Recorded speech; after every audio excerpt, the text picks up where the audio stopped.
আসসালামু আলাইকুম। Hello viewers, সবাই কেমন আছেন? আজকে আমি চলে আসলাম আরেকটি নতুন ভিডিও নিয়ে। আমি আসলে এই ছুটির ভিতর কোনো ভিডিও করতে পারিনি, মানে যে কয়দিন বাসায় ছিলাম, কারণ নেট ছিল না, মনটা এমনিতেই খারাপ ছিল, তো ভিডিও করিনি। তো এটা হচ্ছে আজকে শুক্রবারের একটু ভিডিও। এখানে একটু বিরিয়ানি করেছিলাম গরু মাংস দিয়ে, আর ওই ময়লাগুলি দেখছেন না, ওগুলো আমি আসলে ওগুলো আমার গাছের খাবার। তো এখানে আমি একটু তেহেরি রান্না করতেছি, সরিষার তেলের তেহেরিটা আবার রাইফের বাবা খুব পছন্দ করে। তো আমি এখানে বেরেস্তা করে তারপর সব মশলা দিয়ে এখানে বসাই দিছি, আর এখন দিয়ে দিব হচ্ছে টক দই। তো আমি টক দইটা লেবুর রস আর বাসায় থাকা যে ডিপ্লোমা গুঁড়া দুধ থাকে ওইটা দিয়ে করেছি, কারণ আমার কাছে আসলে টক দইটা বাসায় ছিল না, আর এইভাবে করলেও কিন্তু খারাপ লাগে না। তো ভিডিও তৈরি করতে গেলে আমার যেটা হয়, রাফসা আশপাশে থাকে, তো মানে সবসময় বাচ্চার ঘরে বুঝতে পারছেন, একটা সবসময় কিন্তু একটা আওয়াজের ভিতরেই থাকা লাগে। খুব সাইলেন্টলি আমি চাইলেও ভিডিও তৈরি করতে পারি না, কারণ রাতে ওরা ঘুমাতে ঘুমাতে অনেক রাত হয়ে যায়, তখন ভয়েস ওভার দেওয়ার মতো আমার অবস্থা থাকে না, আমি অনেক টায়ার্ড থাকি। তো আমার এই আওয়াজের ভিতরে আসলে ভিডিওগুলো আমি তৈরি করি, তো একটু কষ্ট করে আপনারা সহ্য করবেন। এইখানে টক দইটা দিয়ে এখন আমি কিছুক্ষণ রেখে দিব, তারপর ভালো করে কষায় নেব, আর একটু আমি সফট করে করব, কারণ হচ্ছে রাফসা রাইফও খাবে, ওরা খেলে তো আমি অতটা করতে পারি না।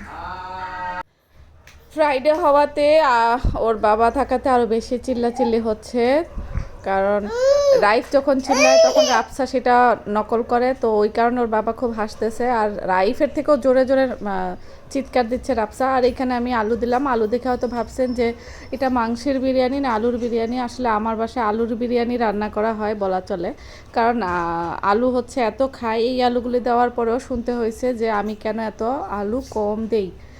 তার মানে বুঝতেই পারছেন যে কি পরিমাণ আলুখোর এই বাসায়। আলু শেষ হয়ে যায়, কিন্তু আলু প্রথমবারই শেষ হয়ে যায় কেমন, কিন্তু মাংস থেকে যায়। যেহেতু একটু সফট করব, রাফসা রাইফ খাবে, আমারও দাঁতের প্রবলেম, খুব একটা শক্ত মাংস খেতে পারি না, খুব দাঁতে পেইন হয়, এই কারণে আমি ভালো করে আসলে একদম ছোট ছোট করেছি। আর ওর বাবা একটু ছোট ছোট মাংস করতে বলে তাহলে নাকি ওর টেস্ট লাগে। তো মাংসটা হয়ে গিয়েছে, আমি উপর থেকে তেলটা তুলে নিয়েছি, ওই তেলটা দিয়ে আমি চালটা ভেজে নেব। এভাবে তেহেরিটা রান্না করলে আমার কাছে একটু বেশি মজা লাগে। হ্যাঁ, এখন চালটা একটু ভালো করে ভেজে নেব। চাল আবার ভালো করে না ভাজলে কেন জানি আমার অত একটা ভালো লাগে না। চাল ভাজার যে পোলাও বা হচ্ছে তেহেরি বিরিয়ানি, আমার ওইটা বেশি ভালো লাগে। তো এই যে আলুগুলো আমি আলাদা তুলে নিয়েছি, কারণ আলুগুলো আমি একটু পরে দেবো আর মাংসটা একটু আগে দিব। তো গরম পানি দিয়ে দিয়েছি।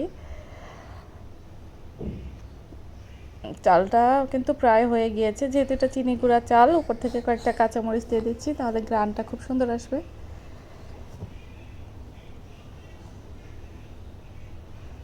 তা আলুটা দিয়ে দিলাম, এখন দিয়ে দিব হচ্ছে মাংসগুলি।